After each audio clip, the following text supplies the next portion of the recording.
Good evening, everyone. I'm delighted to be here. It is the book launch for Black Ice. Patrick has our autographed copies at the bookstore, which Brad very kindly signed for us at home. Look at that, isn't that awesome?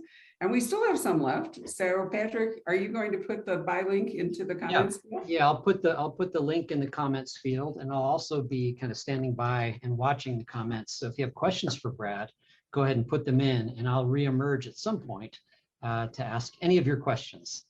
That'll be great. So Brad, I'm going to drink a toast to you, and I'm going to make a comment about wine in Norway. Okay. Which is, on the last trip that I made to Norway, because I have made several, was a train trip. What I discovered was that Norway imports all its wine from France.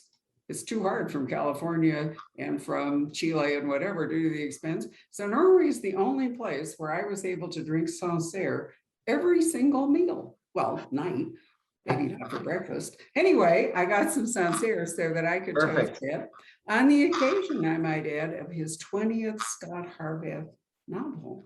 21st book, but 20th Scott Harvath. Do you want to remind everybody which one is not the Scott Harvath?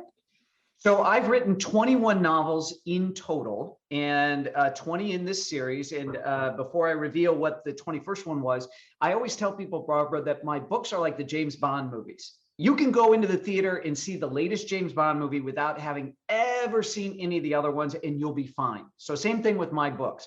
If you've never read a Brad Thor book before, you can start with Black Ice. If you want to be a purist and order from Barbara, The Lions of Lucerne, you can do that. That's and work your way up to Black Ice. But if you want to start tonight with Black Ice, you can jump right in.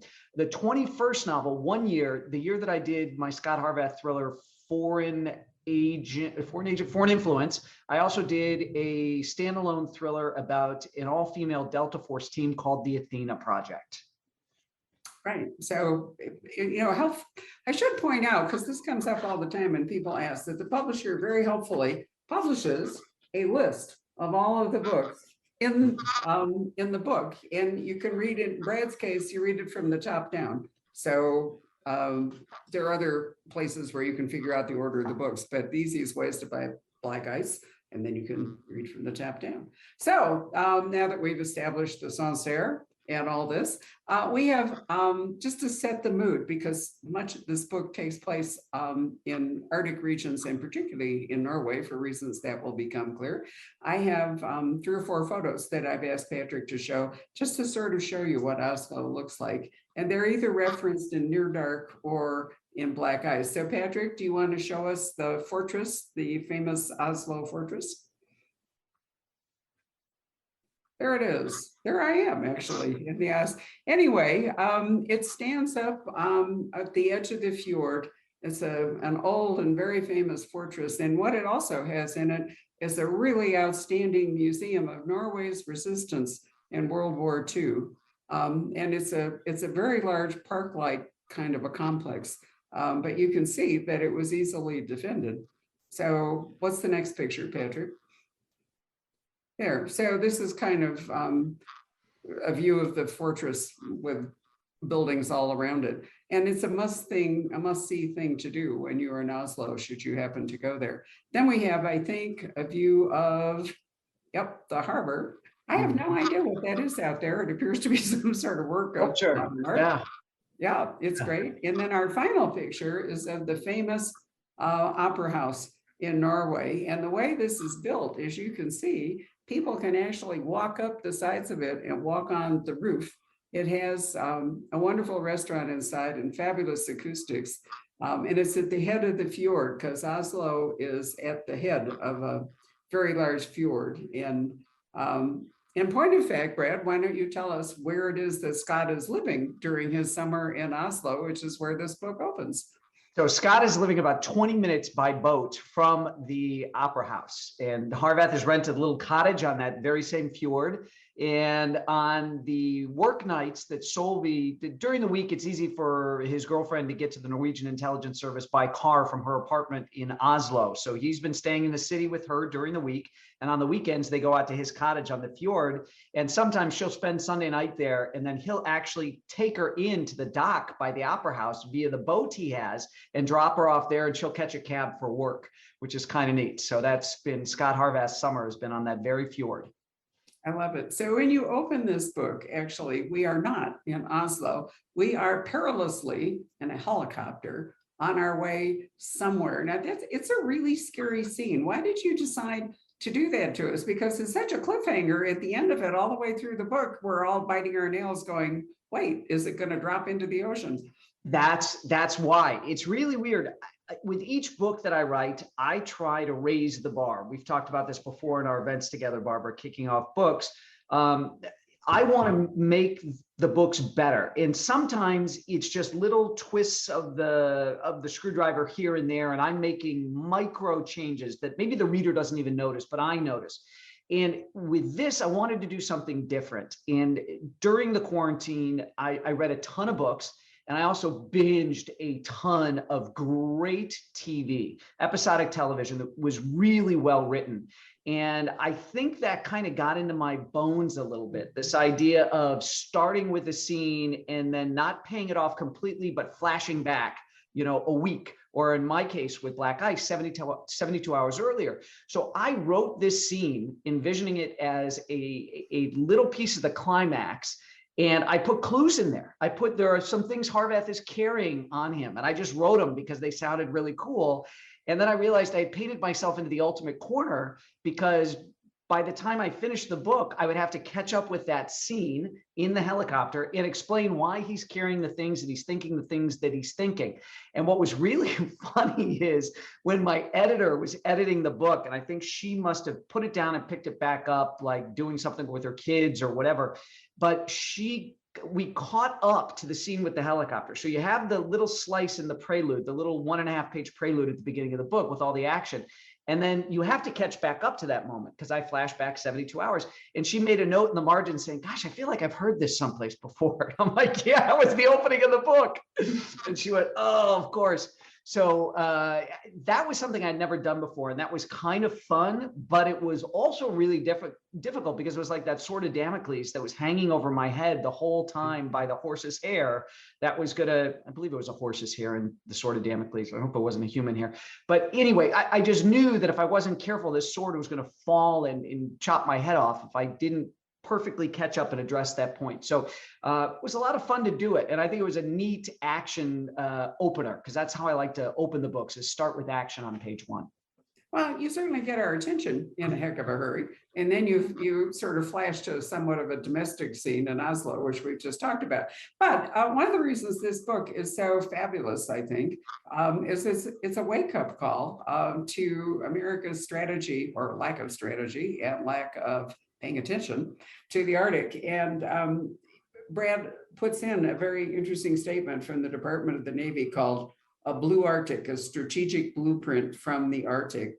And it goes, in the decades ahead, rapidly melting sea ice and increasingly navigable Arctic waterways, a blue Arctic, will create new challenges and opportunities off our northern shores. Without sustained American naval presence and partnerships in the Arctic region, peace and prosperity will be increasingly challenged by Russia and China, whose interests and values differ dramatically from ours.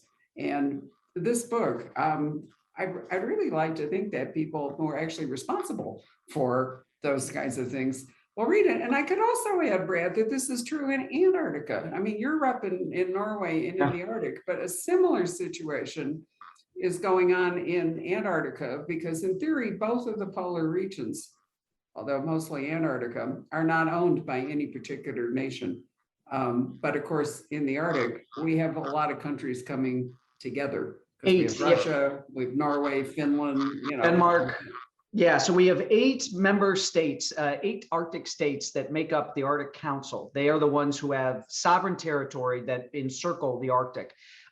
What's interesting about this book, and what partially inspired it, was several years ago, I call it the Seinfeld of diplomatic statements, because it meant absolutely nothing.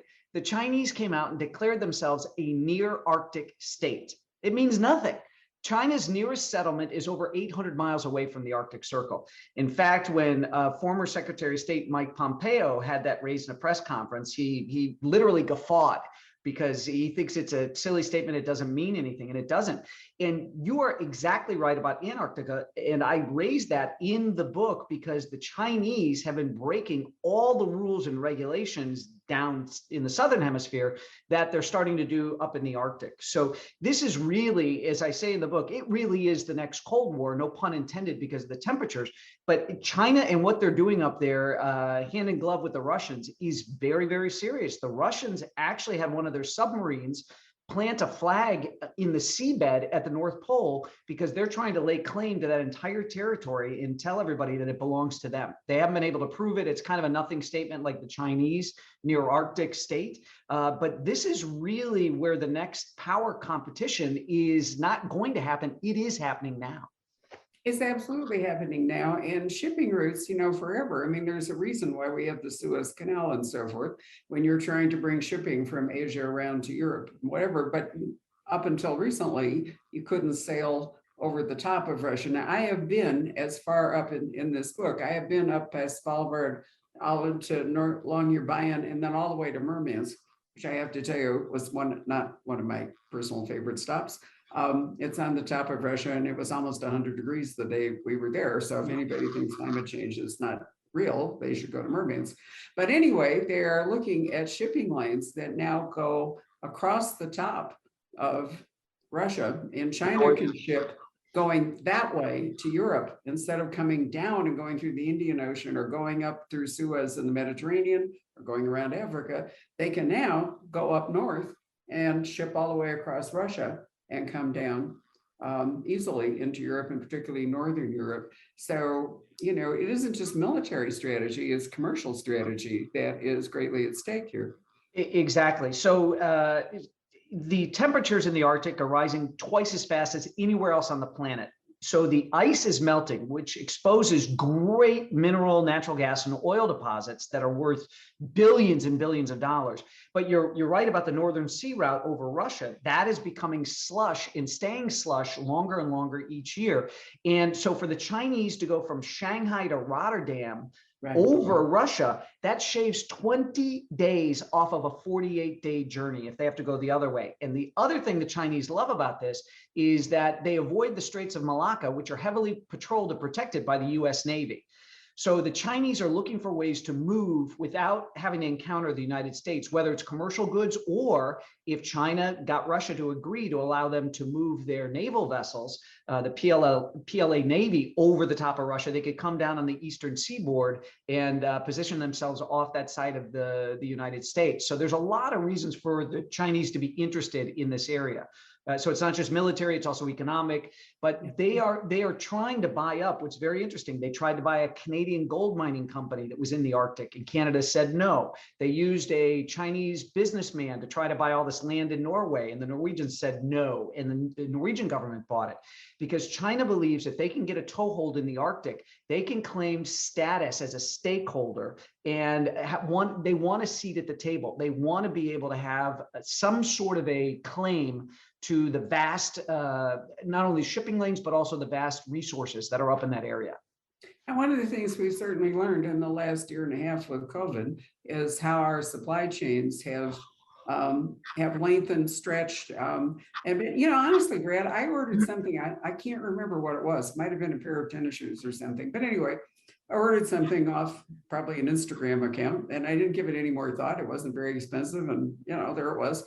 And not too long ago, before I came here to Santa Fe, where I am doing this event, I got an email, and it said, it was a shipping notification, and it said, your order, blah, blah, blah, blah, has now reached the port of Shanghai. And I thought, okay. What am I supposed to do about that? But I mean, I thought, okay, Shanghai, Oregon, Shanghai, China. And I think we've realized how dangerous it is in lots of ways that we have let our supplies of so many crucial goods, become global. And now we're paying for paying the price. Everybody was The looking less at the cheapest cholesterol. possible place. Absolutely. So whether it's PPE that we had shortages of during the initial throes of the pandemic, where a lot of that was sourced out of China, cholesterol medication, any kind of medication. It's amazing how dependent we are on China for our critical medicines. We've, in the interest of a profit and of saving money, we have offshored so much stuff. I think that's one of the big realizations, is that manufacturing is a part of national security.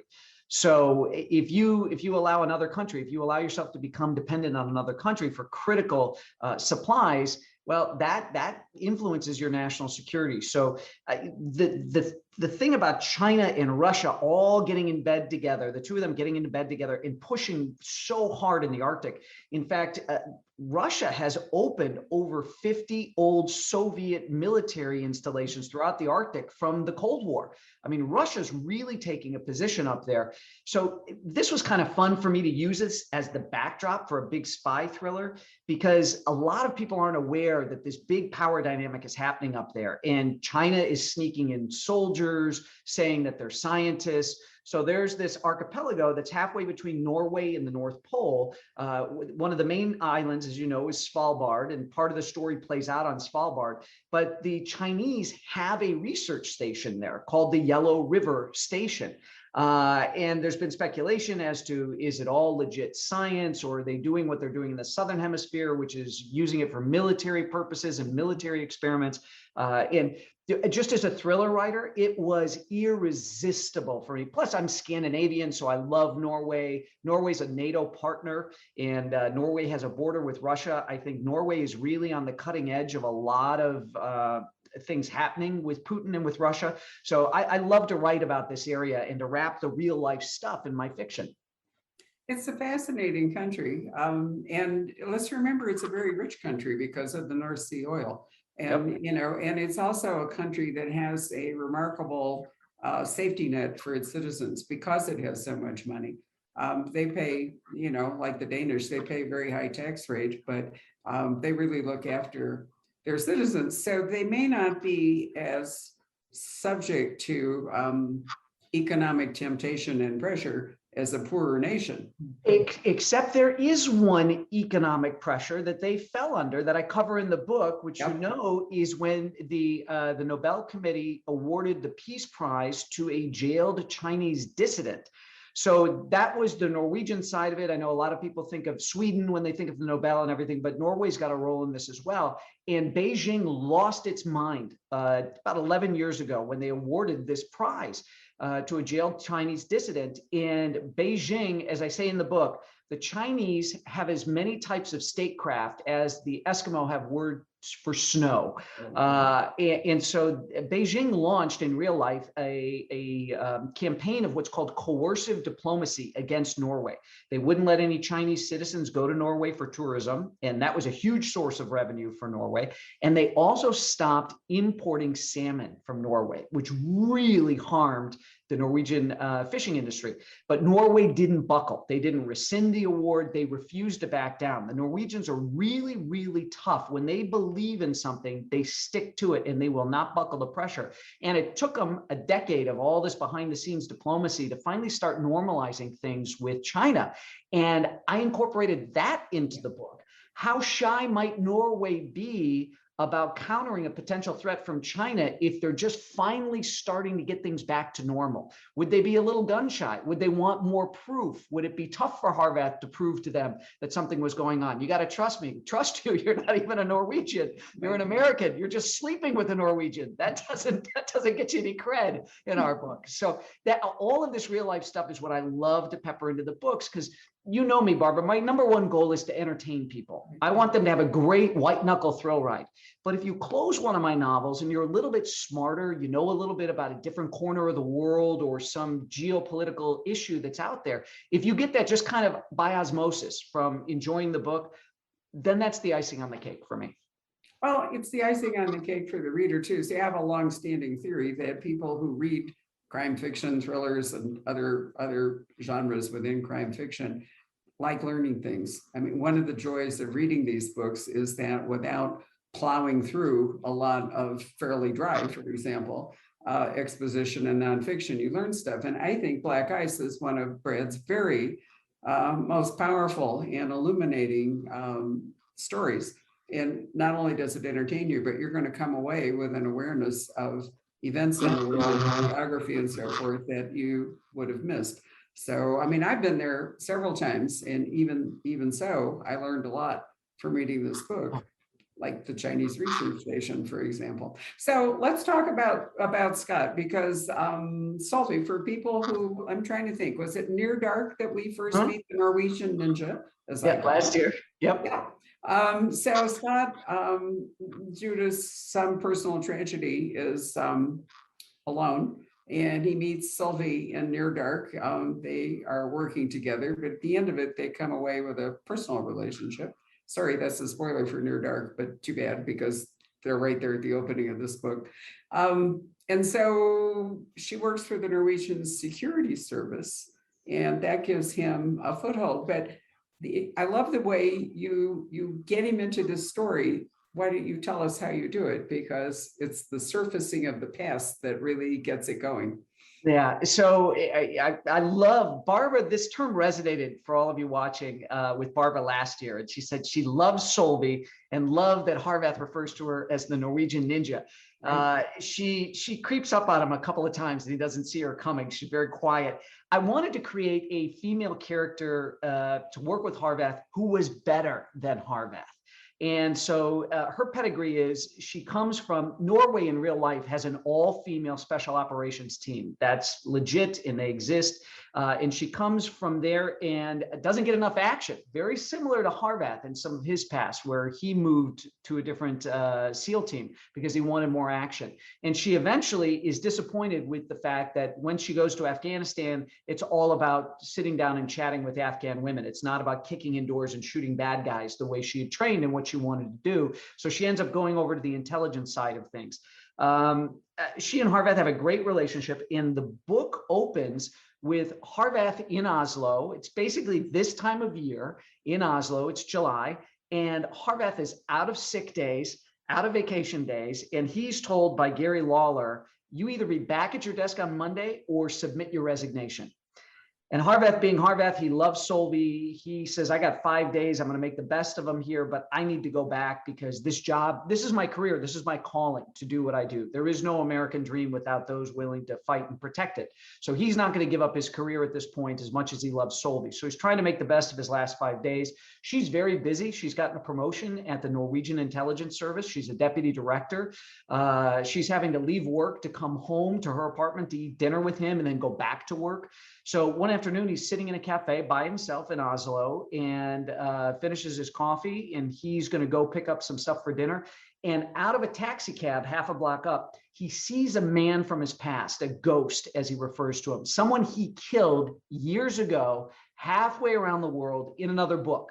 Now, you don't have to have read this book, but if you have read it, you're going to enjoy it. There's actually a couple of characters that come back in Black Ice. If you've not read any of my books, don't worry about it. You're going to love it. You won't notice. If you have read the other books, it'll be fun for you. It's a little Easter egg kind of a thing. So now Harvath has got somebody. Harvath had made sure this guy was room temperature before he fled the scene. So it's impossible that this guy's still breathing, but it starts a big chase and a big hunt. And Washington agrees, you can stay, track this down, stay at a distance, figure out what's going on. You don't get to just go grab this guy and put his head in a bucket of water until he tells you what he's doing there, because the Norwegians are very sensitive. And the word has gone out from the Norwegians to the CIA station in Oslo, you are not allowed to surveil any Chinese in Norway. It is hands off. We will not risk our newly repaired relationship with China. So there's kind of handcuffs on Harvath, and Harvath doesn't like that. That's not often how Harvath works. It's, I don't work by any rules. I get the job done. So it's an interesting kind of push-pull that happens in the beginning until they start picking up speed and assembling more and more evidence as to what's happening. So there's another complication that comes up very early, which we can talk about because it's not a significant spoiler, but here is Harvath wanting to figure out, who is this guy? Why is he there? And the whole bit. And there's a woman, this is really almost out of the, out of the Trump playbook, there is a woman that in the Norwegian government who decides, well, you tell it, because I mean, it's a great thing, because Harvard does something, which is a good thing. And the next Right. thing he knows, here's this ghastly woman trying to capitalize on it. Right, to capitalize on it. So one of the, I'd like to pull back the writer's curtain and talk about just a technique, something in writing, if I can for a moment, Barbara, about this. So there is a great book about screenwriting by a screenwriter by the name of Sid Field. And the book is called Save the Cat. And it talks about establishing a great moment up front to show that the protagonist is likable. He saves the cat from a tree or from a fire, so on and so forth. And one of the best examples he gives is one of my favorite Al Pacino movies, Sea of Love, where Al Pacino, it's Al Pacino and Ellen Barkin, and there's a serial killer out in New York City. But it opens with Al Pacino as an NYPD detective. And the NYPD was famous for doing these stings to get people who had not shown up for court to come to them, and then they could arrest them for not showing up in court. And what they would do is send these official looking notices on Yankee stationery saying that you'd won special opening day tickets for the Yankees game. And you got to come to the Hilton Grand Ballroom, and they would have it all set up. They'd have ex-Yankee players there serving orange juice and all this kind of stuff and donuts. And so they'd fill all of these ne'er-do-wells into the ballroom and then lock the door and arrest all of them. So they're about to arrest him. Al Pacino had been pouring orange juice, lying that he was this Yankee from years ago. He steps into the hallway to kind of check to make sure they're ready to lock the doors. And here comes this big heavyset guy sweating and huffing and puffing, but he's got his son with him, his little 5-year-old son. And this guy is obviously somebody that should be arrested because he skipped bail or didn't show up for court, whatever it is. And Al Pacino subtly pulls back his coat and shows his badge. And this guy freaks out and looks at his son and looks back at Al Pacino, and Al Pacino kind of winks and says, "Catch you later." And that's the save the cat moment in that. You like Al Pacino because he's going to say, I'm not going to embarrass this guy and do this in front of his child. I'm not going to do that to him, even though he should be busted. So anyway, Harvath is on the trail of this ghost. Something else happens where Harvath is torn between this or that. He's got to do something. And this is what I love about Harvath. I really believe that if we are going to choose American operatives to say and empower them to not play by any rules, we need those operatives to have a really strong moral compass. You can't send a sadist and say, you can break all the rules. You need to put constraints on a sadist, but Harvath is very good morally. So he'll do only that which is necessary to accomplish his mission. It's not gratuitous. So anyway, Harvath falls into a separate situation where he thinks, not even he thinks, he's doing the right thing. But there is a member of the Norwegian parliament who's very mercenary, who's trying to court a particular demographic. And I would actually argue that it's opposite of the Trump demographic. She's very pro-immigration and all this kind of stuff. And she's trying to court votes from this particular group of newly minted citizens in Norway and all this kind of stuff. And Harvath has a little bit of a run-in with a couple of guys who fall into that group. And she's looking to make a name for herself. So she's willing to take anything and spin it. We know there's politicians out there like this that are not good people, that'll burnish their own credentials at the expense of others. And that exists in Norway too. It exists around the world. So this woman is determined to make an example of Harvath. And what it does is Harvath's girlfriend says, you really stepped in it now. This is a problem because she's like a dog with a bone. She won't let go of it. And he's like, what's the worst that can happen? And Solveig says to Harvath, you could be banned from ever coming back to Norway. And this is a problem because Harvath has realized with Solveig being so busy in her new job, they're not going to be able to meet up in Bali or in the south of France. The only way he's going to be able to see her once he goes back to DC is to use his time to come over and spend time in Oslo with her. So being banned from Norway is kind of this subtle lower plot line that he's got to wrestle with. But the CIA station chief, Holiday Hayes from Near Dark, just told him, I'm going to get rid of her. Don't worry, just focus on your mission. And Harvath, being Harvath, wanting to control everything, he's like, how are you going to get rid of her? She's like, don't worry about it. I'll get rid of her. I'll fix it. The key is to give her a bigger headline than you. Okay, you're the current big headline now in Oslo. What you just did is on the news. We'll figure out something bigger to give to her. So every time Harvath talks to her during the book, he's like, have you fixed it yet? Have you fixed it yet? She's like, you just got to trust me. I'm going to do it. So by the end of the book, she fixes it for him.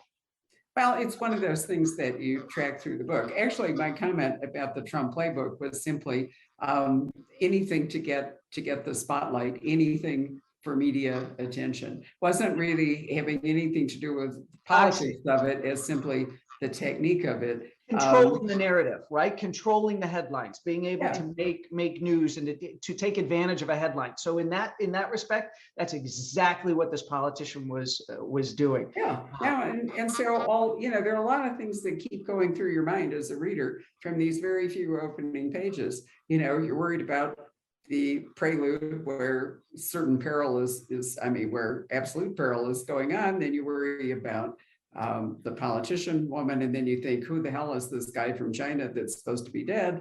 And so there's a whole lot of through lines in this story, which I think really pull you right through it. And part of the genius of that, Brad, and it really is genius that you did, is that while you're being pulled through all this, you're also learning all this stuff about why we're up there. So let me talk, let's ask you to explain a little bit. There's some technology involved in this story, which I thought you did an excellent job of explaining, which was completely new to me and probably will be new to most of your readers. And that's what I mean when when you can get us to see how this technology is important and how it works. Meantime, we're worried about, the politician banning him from Norway or who the Chinese guy is. There's a lot of structural excellence in this book. Oh, thank you. I want it to be exciting. And when I do put technology in the books, I want it to be easy. I don't want it to be something where you have to go back and reread. And does that make sense? And all this kind of stuff. It's really funny, Barbara, because you've read the book. I wrote the book, so I know everything. And I want to be very careful about spoilers. But I will say this, and it won't spoil it for our soon-to-be readers who are picking up the book. And by the way, if you're just joining us now, Barbara made a big deal in the beginning that she has signed books. So Barbara shipped all these books to my house in Nashville, and I've got out my favorite Sharpie and I've signed all these books. So if you're looking for a signed copy of Black Ice, Barbara has them at Poison Pen. What's really goes on sale tomorrow. Let me also remind people, because I've had a couple of people ask me if their copy hasn't shipped yet, and the answer is no, because we're not supposed to start doing that until tomorrow. This is a preview event. So what's really funny is I had somebody pop up on Instagram who said he was so excited for the book, and he said, by the way, I live in Norway. And I'm like, really? And he's like, yeah. I'm like, this is an American guy. And I look at his profile. He's ex-military. He married a Norwegian woman, and he lives on the island of Vardo, all the way up north where the NSA, Norwegian Intelligence Service listening station is, the radar station. And I felt like typing to this guy saying, your friends who read this book is going to think at least one of these characters is, I don't know you, but they're going to claim that you're a character in this book. So it's kind of funny when art meets real life like that. Well, it is. And actually, we ship internationally every day. And we've had orders from Norway. We can ship the book to Norway. So if you're watching this from Brad usually signs his emails off to me saying sent from a secure and undisclosed location, which I actually know where it is, but that's not the point. But if you are watching it, and when we did our follow-up to Near Dark, when we did our discussion club, if you remember, Brad, we had readers from all over the world who participated in that. And then remember the man from New Zealand who was worried he couldn't stay up, so he emailed his question to Patrick, just in case, which I love. Anyway, if any of you are watching this who are living overseas, it's not a problem for us to send you a book, but I will warn you that you should ask for the shipping charge first, because unfortunately the shipping rates, which we don't control, are quite high. All right, end of commercial, back to book. Yeah. Talk about the technology. So, and by the way, when Barbara talks about the discussion club, this was Barbara's idea last year. She said she wanted to do this. So we gave people, I don't know what, 4 or 5 months to have read Near Dark, and then we reconvened. So several months after the book had been published, we reconvened and did like a book club, did a virtual book club. And we were able to, we didn't worry about spoilers. If you turn it, hopefully we'll do it again for Black Ice, for this book. Sure. And then if you tune in, we don't have to worry about spoilers or anything like that. So in black ice, there is a hunt. Again, Hargath sees this ghost, doesn't know what he's up to. There is a piece of technology that's in play that's partly fact, a lot of fiction, but just mixed up enough to make it interesting, that will give one of America's adversaries a real advantage against the United States. It's a dream come true for an adversary of the U.S. This is something they can't come up with this technology on their own. China has come up with it, and China says, let's make a deal. And that's what's interesting, is if you watch the Chinese in real life, they are looking for soft underbelly all around the world where they can get an advantage and get a foothold in countries. Their Belt and Road Initiative, whether it's putting money into infrastructure in these different countries, or finding something that they need on the military side or the technology side, China is very, very clever, and they're nonstop. And unlike us, they think in 100-year pieces of time versus just kind of what's the next election cycle. So I treat the Chinese, particularly the Chinese intelligence services, with a lot of respect, because I think we should have respect for our adversaries, because if we take them for granted and underestimate them, we do so at our peril. So they get treated with a lot of respect in the book, because they're thinkers at the Ministry of State Security, which I did an interview earlier today, like about 7:30 this morning, and headlines on the New York Times, Washington Post, Wall Street Journal was all about how the Chinese Ministry of State Security was behind the Microsoft hack. And so this interviewer asked me, he goes, how the heck did you plan to have your book released concurrent with this whole headline about the Chinese intelligence agency that you write about in Black Ice? And I said, well, just that good. Just be modest. It's Monday, right? This is just an average Monday for me. Yeah. Well, the interesting thing about this intelligence from reading the book, I mean, one of the things that was interesting about it for me was that it does end up taking Scott to Svalbard, and on the archipelago that Brad is talking about. Now, in case you think that Brad is making this up, Svalbard, actually, you can reach it, as I did, by a cruise ship. I wasn't, hanging in there from a military helicopter or anything. But it has a significant polar bear population. And if you are off your ship and you are touring Svalbard, which is a really interesting place, you're not allowed to go outside very specific limits unless you are with an escort who has a rifle and so forth, because the bears really are a menace. And Brad didn't make that up. This is really true. And it's a fascinating place. Unfortunately for it, again, its lifestyle is changing because of the ice. I really worry about polar bears. I think they are one of the species that is going to have the hardest time surviving because their entire way of life depends upon all of the ice. And as the ice is disappearing, it's really going to be brutal for polar bears. And, they may end up just in zoos like the American buffalo or something. I don't know. But I did think you're seeing on Svalbard. Brad, you haven't actually been there, right?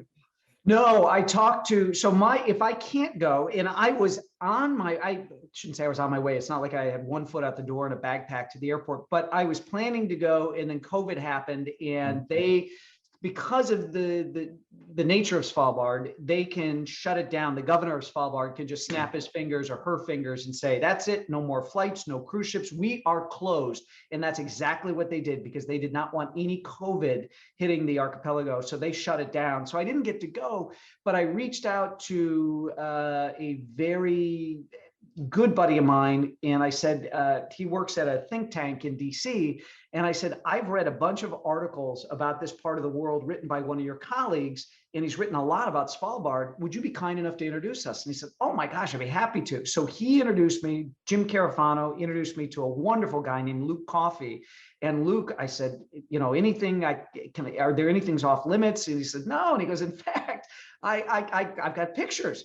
He goes, and we had a tour guide, and she turned her back, and I may have slipped away and taken some extra photos of the Russian settlement. He goes, whatever you want, I'll take care of you. And so I got all these great photos and all this great insider information, particularly about the Russian mining town. And the Russians have a consulate on Svalbard, which is a matter of national pride for them. It is the northernmost diplomatic outpost in the world.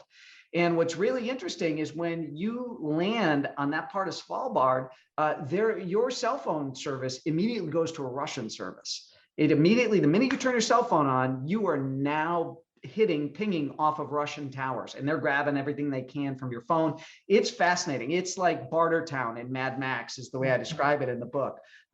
It's just dirty, and it's miners, and it's rough, and there's also a rugged beauty that you could probably speak to better than I can, because I've only seen it in pictures, but it's actually a beautiful part of the world. It's a very beautiful part of the world. And in the winter, they do, it's sort of like Yellowstone in the winter, where people go, and Svalbard is very similar to it. And, again, Brad, the first time that I was up in the Arctic, which was, I think, 1989, you were lucky if your cruise ship could go to Reykjavik, and you wouldn't have even thought about landing in Greenland. The next time I went, there was a very southern outpost in Greenland, Tortuk, I think it's called. And that was a really big deal. And now you can actually sail around Greenland. It's that quickly that this change has occurred. And so, there are places like Svalbard that were really out of reach of most people, unless you happen to live there. Or Murmansk, which was a World War II Russian port, but only for those very few months where you could sail in and out of Murmansk. Right, that it wasn't ice locked. Yeah, exactly. And all of that has really changed dramatically in a very short time. So, that's one reason I think this book is so fascinating. But I thought Brad did a great job writing about Svalbard. I love the town of Longyearbyen, which I think is just a great name. And you're up there in the land of the midnight sun, and it really is, the 24-hour light, so forth and so on. So Longyearbyen is a great name. And I hope many of you will have a chance to go there. I've done it also by train. You can go from Stockholm up to Lapland, and then you can cross over into Norway. And one of the little trains that goes there goes to Narvik, which was I think, Brad, the northernmost battle of World War II. The British helped the Norwegians try to defend Narvik and keep the Nazis out of it. And you brought that up. You talked about that last year. Yeah. So that was part of what I looked at this year. And I ended up, because of the strategic port of Kirkenes, I ended up focusing stuff there because the mayor in real life of this one of the northernmost ports in Norway, he's actually actively courting the Chinese, because he wants the Chinese to invest in his town, build out his port, so that when the Chinese sail over the top of Russia, Kirkenes in Norway can be the first European port they stop at. And it's worth a lot of jobs and all this kind of stuff. But the problem is, if they offload goods there, they need a train system, a robust high-speed train system to get the stuff down into Europe. And it crosses all of the Laplanders' reindeer fields.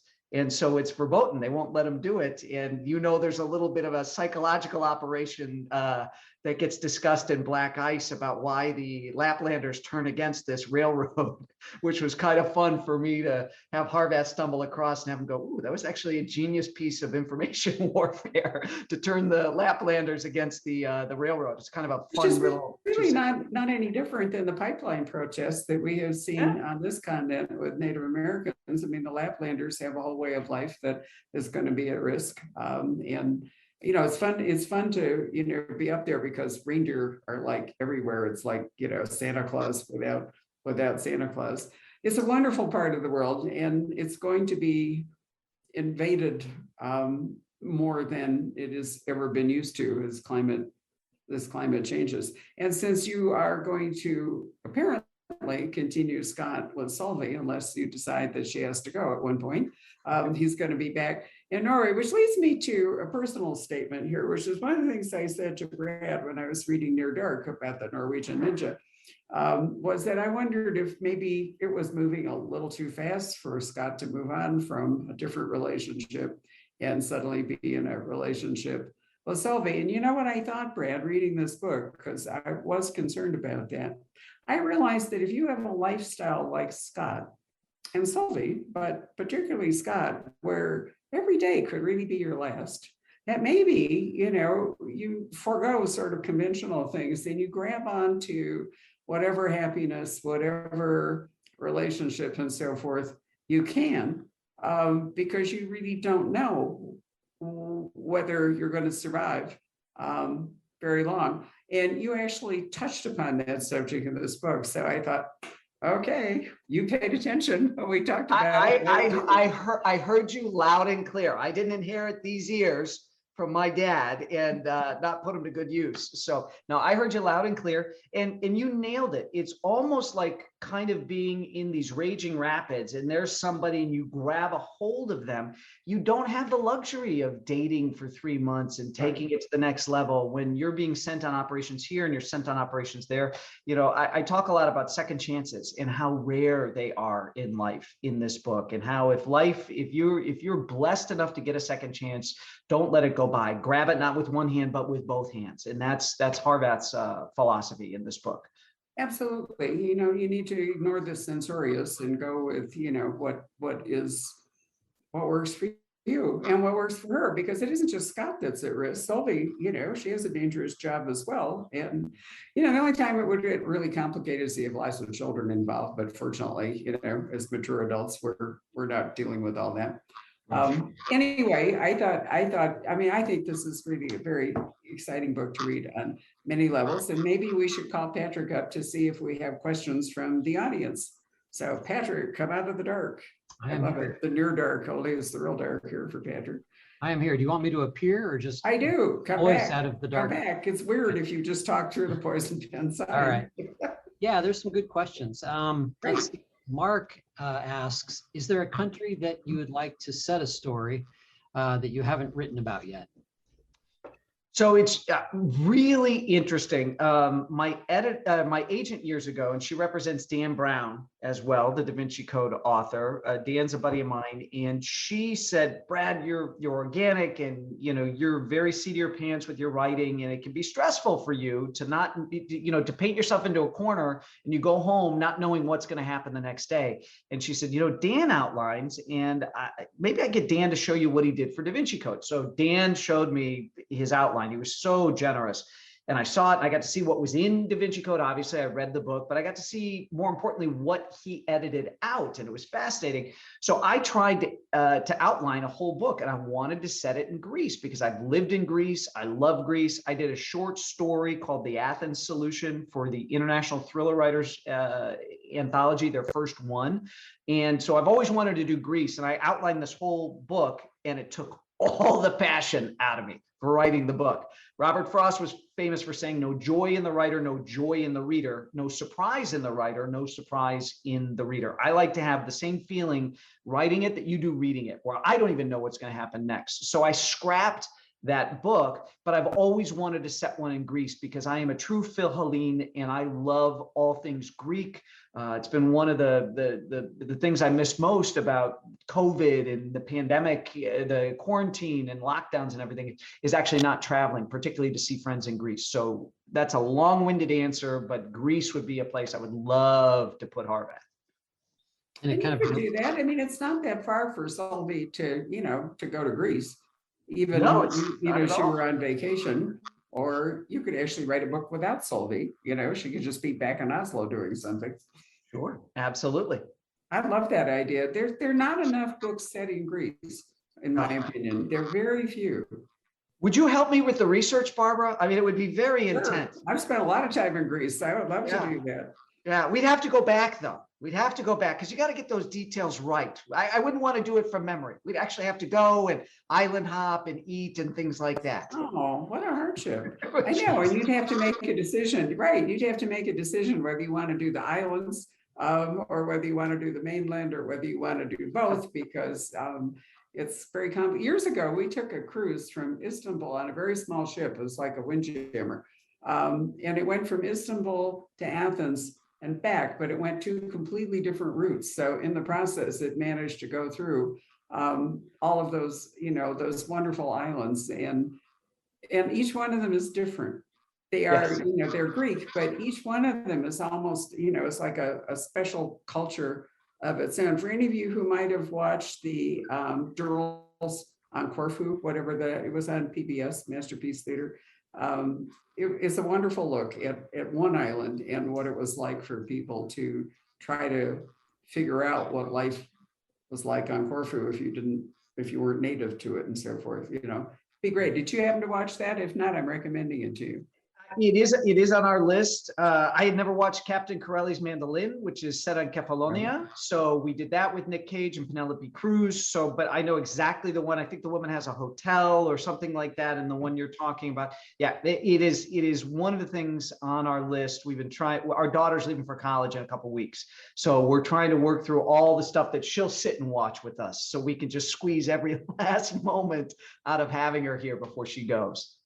I think there are 3 seasons of it, so give it a shot because it really is a lot of fun. And Lawrence Durrell, if you ever read the Alexandria Quartet, which is an amazing work, he's the Durrell in the writer. So there's a lot there about the writing life. Anyway, long answer, Patrick. Back to another question.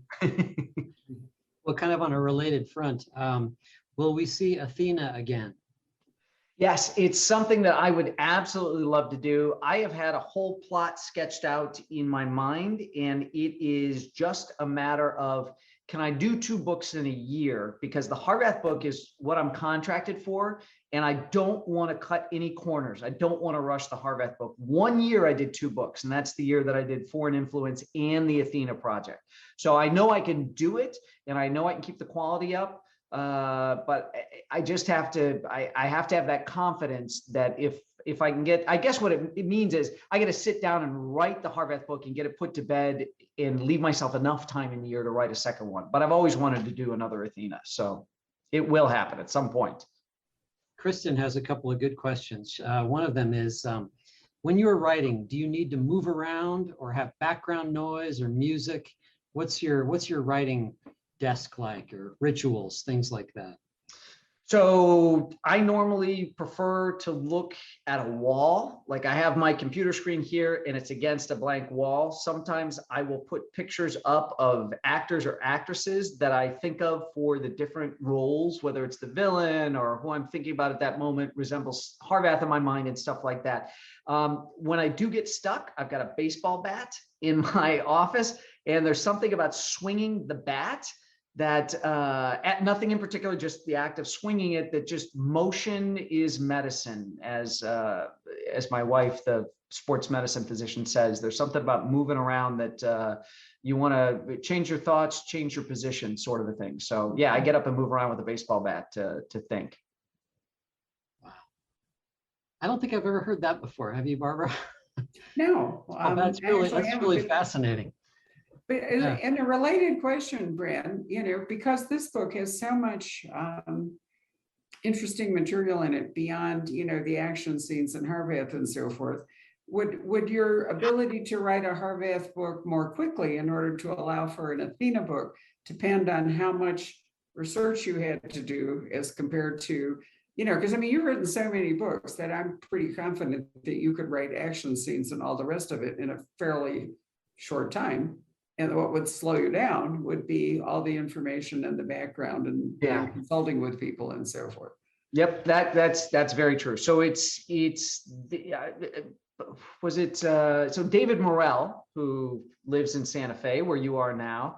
And we're having lunch tomorrow. Okay, well, please tell him I said hello. I love David. He's one of the dearest people in the world. David, in his book on writing, which is excellent, and if any of you are aspiring writers or actually active writers and are looking to perfect your craft, I would highly recommend you get the book from Poison Pen. David changed the title. And I want to kill him for changing the title, because it used to be Lessons Learned from a Lifetime of Writing. And he's changed it, and I can't get the new title to stick. So I recommend his book all the time, and I do it by the old title because that's burned into my mind. But David talks about the fact that if you have an idea for a book, it's like rocket fuel, and the idea has to propel you through the entire year of writing the book. So you should not tell anybody what the idea is, but you should definitely make sure that the idea has got enough power to get you through. So that's what I always deal with, is I want to make sure I've got an awesome Harvath idea, and I'm so focused on doing something and having it be in the headlines, have the book beat the headlines, kind of a thing. I look over the horizon, I read the tea leaves and stuff. So that's writing a book quickly, writing a book in a way that it would leave me time to do an Athena project at this point is really, really difficult, because I've become such a crafts person. I'm editing and changing and tweaking and all this kind of stuff. I'm such a perfectionist that it would necessitate me kind of learning to let go a little bit of it. And I'd worry about, am I not doing everything I can for the readers? Because Barbara, I've said this to you before, I don't work for the publisher. I work for the readers. They are my employers. Without them, I don't have a job. And when they leave me 5 stars or whatever, that's my annual performance review. When they tell somebody, you should read this book, Black Ice by Brad Thor, that's my annual performance review. And it's important to me that my employers are happy. So the idea of writing 2 books in a year is kind of tough at this point, but I hear what's being asked, and I would love to do an Athena project book. It's just a matter of getting that comfort level of doing 2 projects in the span of 12 months. And the David Morrell book, I looked it up, is called The Successful Novelist, Lessons from a Lifetime of Writing and Publishing. Okay. I'm not sure he improved it. Just tell him, Barbara, when you see him that that we spoke about him lovingly the night before you got together with him. I will certainly do it. I'm very fond of David. He's a wonderful guy and a wonderful writer and a terrific mentor to all kinds of people. Absolutely. Right, Patrick, another question? And an incredible life story. Yeah. Yeah, I do have some more questions. George, he asks, what technological development do you think is most concerning for the United States moving forward? So what technological development? This morning when I woke up, the Russians claimed they had launched a hypersonic missile over the Murmansk, the peninsula right there, from the White Sea over towards the Arctic, Barbara, 220 miles, and hit a target on the other side. So the Russians are claiming that this hypersonic missile can defeat any sort of United States missile defense.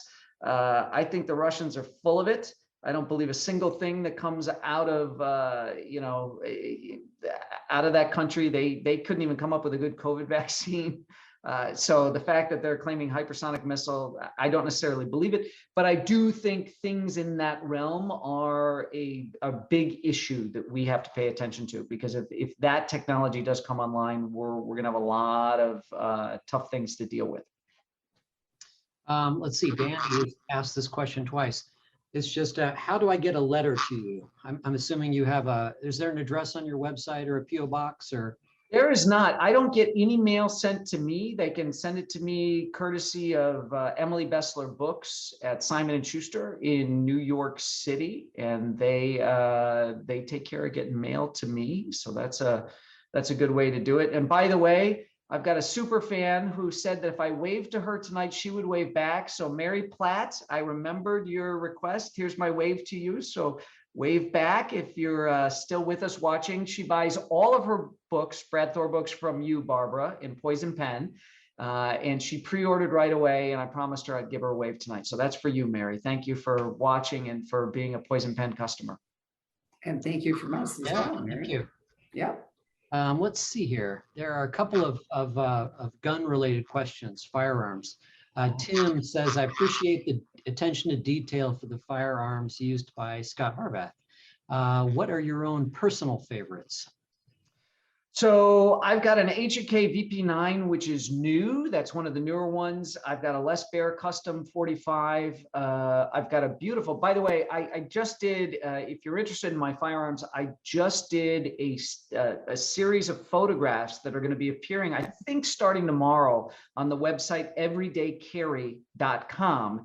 And I've got some really cool guns that are going to be in there, including my Accuracy X Custom 45, the Norseman. They engraved Scott Harvath's call sign on the slide, which is really neat. I've been a longstanding Glock guy. I mean, I default often to my Glock 19, but I use a Glock 17 mag just to have that little extra capacity in there. Sig Sauer P365 is a lighter, smaller everyday carry or backup. So that's just a handful of the stuff. I could go all night on this stuff. I mean, I love this, and I appreciate that you appreciate the accuracy. That's a great question, because nothing ticks me off more than watching a Hollywood movie where somebody's about to go into a room and that's when they make the weapon hot. No professional walks around without a round in the chamber, or when there's the sign of, or the sound of like safeties being flicked on Glocks. There's no safety. So I'm a big stickler on the details. I think it's important. Let's see. Jonathan asks, what are you reading? Do you have any good nonfiction suggestions at the moment? So let's see, nonfiction. I'm reading an interesting book by Jonathan Rauch called The Constitution of Knowledge, A Defense of Truth, which is really, really interesting, starting with Socrates and a discussion he had in the streets of Athens, going all the way to today, and why expertise and institutions that sort and support expertise are important. So that's a really good one. Eric Larson's book, The Splendid and the Vile, about the Blitz in London in World War II. I'm the biggest Eric Larson fan you'll ever meet.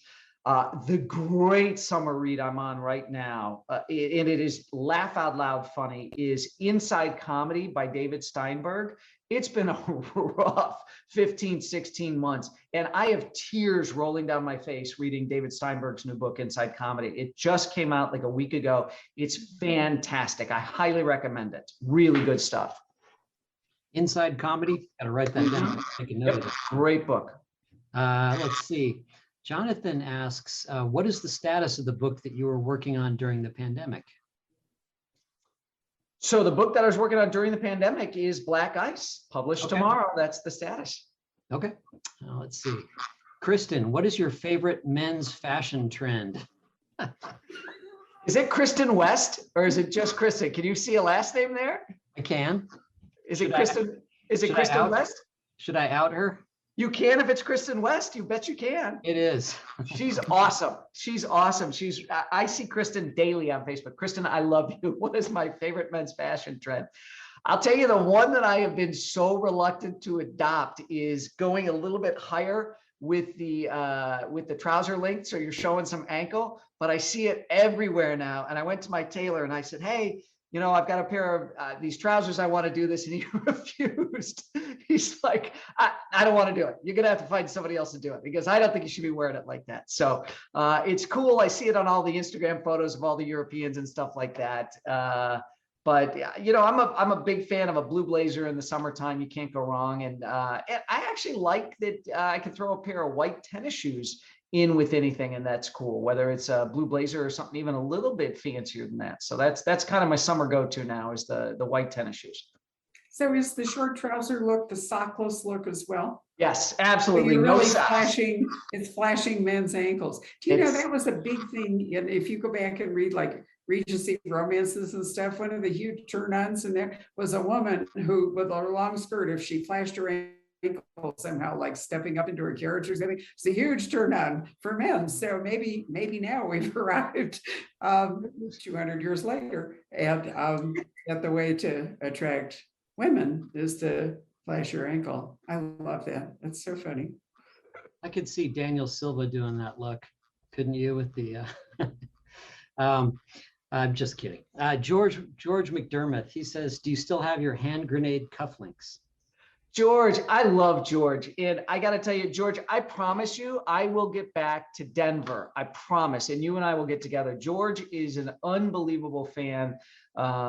Just a go-getter, just a really, really funny guy. And I'm surprised, George, that the fashion question didn't come from you, styling and profiling, George McDermott. So yeah, I still have those. In fact, the person who gave me those, it was his birthday yesterday. He lives in Santa Fe. It's a good buddy of mine who lives in Santa Fe, and he's friends with David Morrell. His name is David Marion, Barbara, and he gave me those hand grenade cufflinks as just kind of a funny gift. But yes, I still have them. I have a nice little box of cufflinks because I like cufflinks, so I have them all in there. You know, I'm beginning to see shaping up here, Brad, an opportunity to have sort of a ThorCon. When you feel able to come back to Scottsdale, it's not that far from Denver or Santa Fe, and we could do a thing where we could do it almost like a little convention, but we could also add the video element, because I'm always asked, you know, what are we going to do? Are we going to continue with Zoom when we go back to live events? And the answer is yes, because we've actually done that for years with Preston and Child, because Lincoln Child doesn't travel. So forever, we have done events at the Poison Pen where Doug Preston is live, the Lincoln Child is an image, you know, on a screen or something. And I think we can upgrade our technology so that you and I could be doing this live in front of all your friends and so forth. But we could also be broadcasting it out. I mean, we've done that for years on Facebook so that your wider audience, can be a part of it as well. This technology has really made it possible for all of us to get through this COVID time, connecting with authors and connecting with readers in a way that I wouldn't even have imagined was possible. It came on so fast. And for you doing research, if you can actually talk to somebody on Zoom and they can show you things, that's dramatically different than, just emailing or back in the old days, writing letters or something. Absolutely. It's amazing. Yeah, it really is. So we'll talk about that depending on how things go for next year. And for those of you who might like to do a Brad Thor book discussion group again, I think we did it in October, so that you had time from July to read Near Dark, which had some really interesting questions that we were able to address. So we'll look for something maybe in October, depending on Brad's schedule and ours and all, where we could talk about Black Ice. And the deal is that you have to read it before you join, or you have to be prepared to learn more than you wish to. Anything else there, Patrick? Yeah, there are a couple of good last minute things that have come in. Mark says, okay, so when can we expect a Brad Thor for governor run in Tennessee? Like Michael McConaughey, you're taking lessons, huh? Matthew, yeah. Well, if you ask my wife, it'd be tomorrow, because my wife is a doctor and there have been some things going on medically that she's not happy with here in the state. You know what? I'm going to start with dog catcher, to be honest with you. I really believe in having the appropriate knowledge and things like that before you move into a position. So I think that'd be too big of a jump for me. I just signed a new contract with Simon & Schuster for 4 more books. So I would say any political aspirations are at the earliest at least 4 years away. So as an answer to the question, it's not going to be in the next 4 years because I'm doing 4 more books for Simon & Schuster. But thanks for the question. That's awesome. There are a number of people that are just weighing in saying, thank you for these events. And we really have reached quite a large audience by doing these. And it's great to see them coming back and to all of our events. It's fantastic. I've been pre-ordering my Brad Thor books from the Poison Pen because of these live events. Thank you very much, Mary. We appreciate it. Well, we want to thank Brad for taking the trouble to sign them because, absolutely. basically what we've done is turn Brad into a shipping clerk, which is really was not his most recent career move that he had in mind. But, it's a whole different thing. It used to be that Brad would come to the store and the books would arrive at the store and the Poison Pen staff would make sure that it all went smoothly. And Brad didn't just sign his name, but it doesn't work that way anymore. He gets truckloads of books that come to his office. Somebody has to unpack them. He has to sign it, pack them back up, ship them off dust and so forth. It's really been a big thing for authors to be kind enough to do that for you fans in order to keep it going until we can go back to the old system or whatever version of the old system we managed to construct. So, I think all of you should really thank Brad for being willing to do a task like that because it is a big deal. Well, and I wanted to sign the actual physical books for you. And I wanted people to know that if they bought the books from Poison Pen, that those books had been in my hands. Each book, I'd opened it and I'd signed and shipped them back. So it's my pleasure. Barbara, you have one of my favorite bookstores on the planet, and you've always been so good to me. And I'm so glad that we can continue this. And it's been a special tradition to launch with you the night before the book comes out. And I really appreciate doing this. And I appreciate you making the time while you're on the road to host this. So thank you. And thanks, Patrick. This has just been a lovely, there it is. Black Ice. There it is, Black Ice. Well, it's really been our pleasure. And, I love the fact that in point of fact, I'm in Santa Fe. Patrick is at the store in Scottsdale at our new upper level because we've had to expand the store. You're at a secure and undisclosed location. And I'm not ratting you out. And the book is mostly, it's in Norway and other things. And I think, what a really interesting global, thing that we have all constructed. And I'm going to add one more thing too, because I'm an historian and I've often thought about this, is that, the British created an empire in the 19th century that depended upon big supply lines. That's why we had Hong Kong and, Suez and all the rest of it. And they really were instrumental in starting the Industrial Revolution, but then they started moving it out and stuff didn't happen in Britain anymore. And the supply lines got longer and longer. And, they did all this. And I think to myself, why can't we read history and figure out that this was a mistake for us to do that? And one of the things I really like about your book is that you point out to us how dangerous it is for us to have basically outsourced manufacturing of so many things, whether it's my shoes that are now in the port of Shanghai and may never leave it, or whether it's, pharmaceuticals or whatever. We're just repeating what the British did. And, it doesn't go well. So I do love the fact that Brad, is entertaining you, but he's also really talking to you about the world as it is and the world that perhaps we ought to be thinking about constructing as we move forward. So I'm hoping that when you said you're signing 4 more books, that you are going to assure us that we're going to have this conversation next July on Absolutely. the 21st Scott Harbath, whatever Right. might happen. Absolutely. To be, right? I promise. You got it. All We're right. doing it. And for those of you that we know how to contact, we will let you know, or Brad can let you know about the discussion club that we will do coming up.